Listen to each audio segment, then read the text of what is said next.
What you're going to shoot today is called sporting clays, so it's a walk around course shooting those clay targets, clay pigeons or clay birds, whatever you want to call them.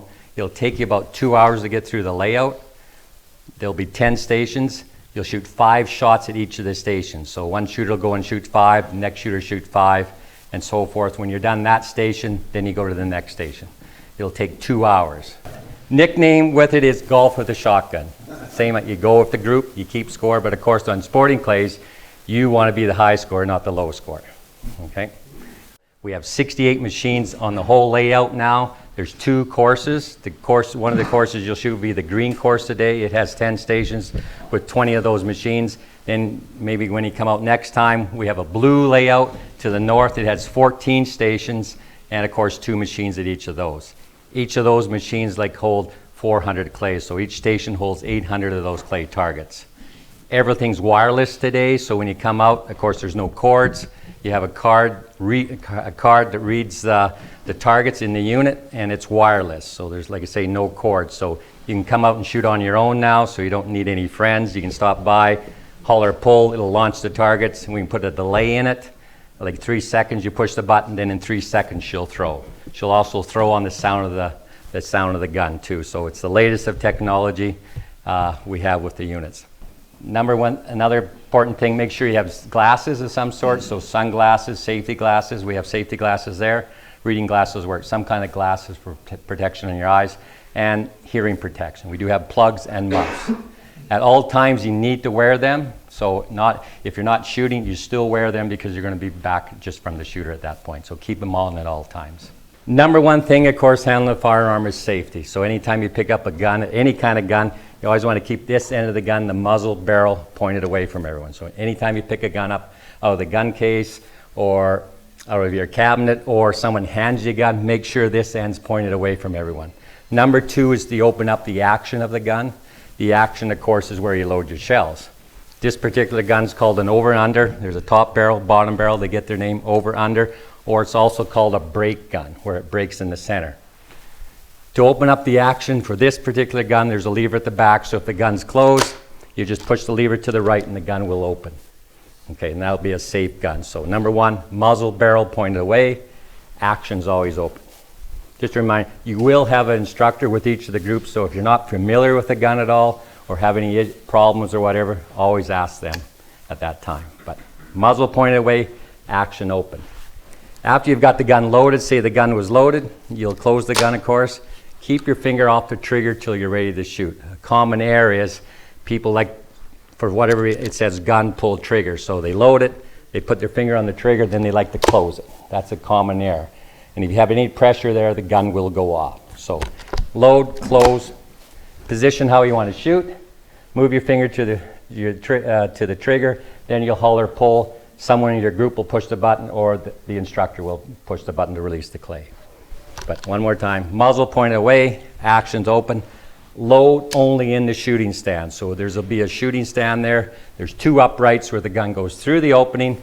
Take the gun through the opening, like I say, load it, close it, position how you want to shoot, bring the gun down, push the lever over to the right, start the gun. If you open it right up, these are spring loaded, these ejectors.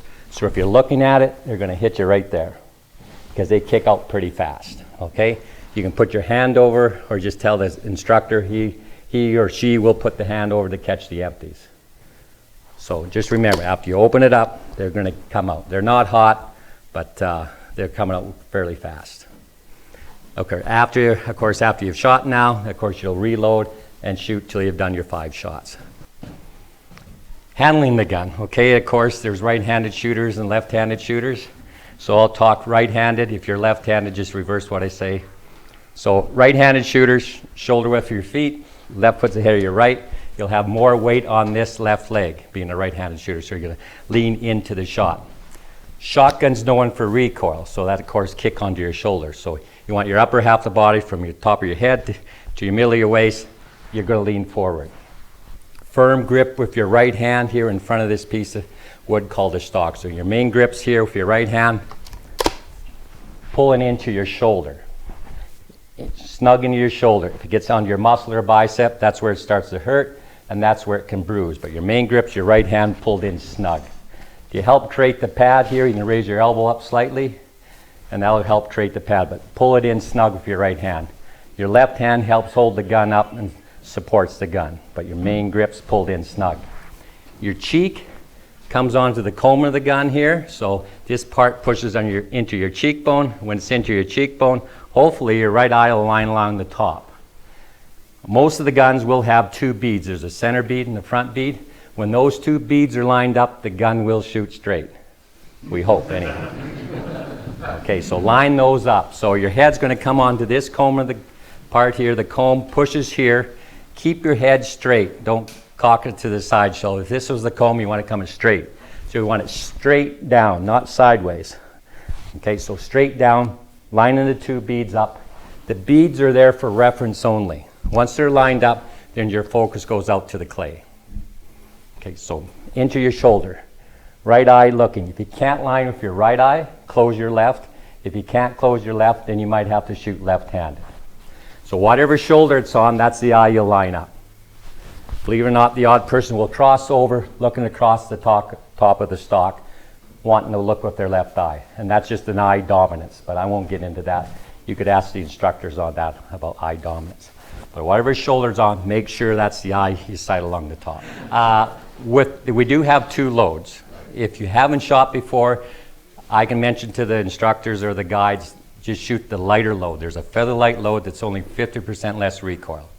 So usually all the ladies shoot those, quite often corporate groups, beginners in that. So very little recoil to it. So if you're not sure of that, being a new shooter, just ask, I want to shoot the feather light load first to see the recoil.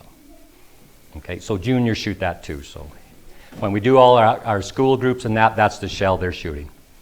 So there's very little recoil. But like I say, ask the instructor if that's a concern on recoil on that.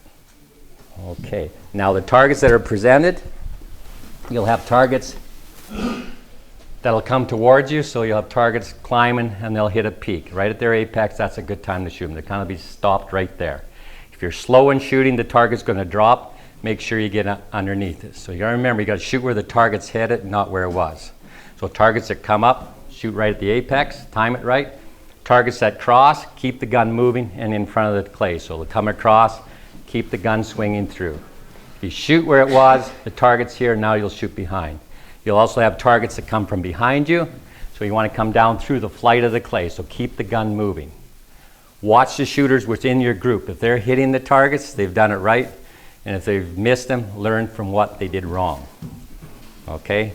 So when you have a plan when you come into the station, so they'll throw some viewing targets, see what they're doing, ask questions, figure out how you're going to hit them, then you go in with a plan of attack to hit them.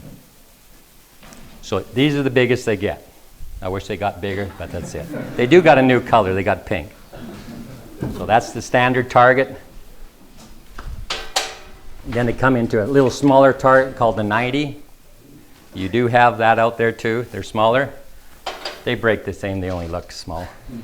If you went on to the other layout, the blue course, there's a mini target. You don't get those today. Darn it, hey? But then again, they only look small. And then you'll come into a rabbit target. This target is launched and it rolls along the ground. So the game of sporting clays was to improve your shooting skills if you went out hunting birds and small game. Okay? Now the sport, most likely 30% of the shooters, they're just in it for recreational. They don't go out hunting at all. They don't have to take these home. So this is a rabbit. And another target is called the Batu. It's wafer thin, so it's launched, it comes along, you can't see it, then she'll turn, losing its speed, and that's usually when you'll hit it. It starts to dive, so it cuts across and dives down quick. Great. We're ready. We're ready.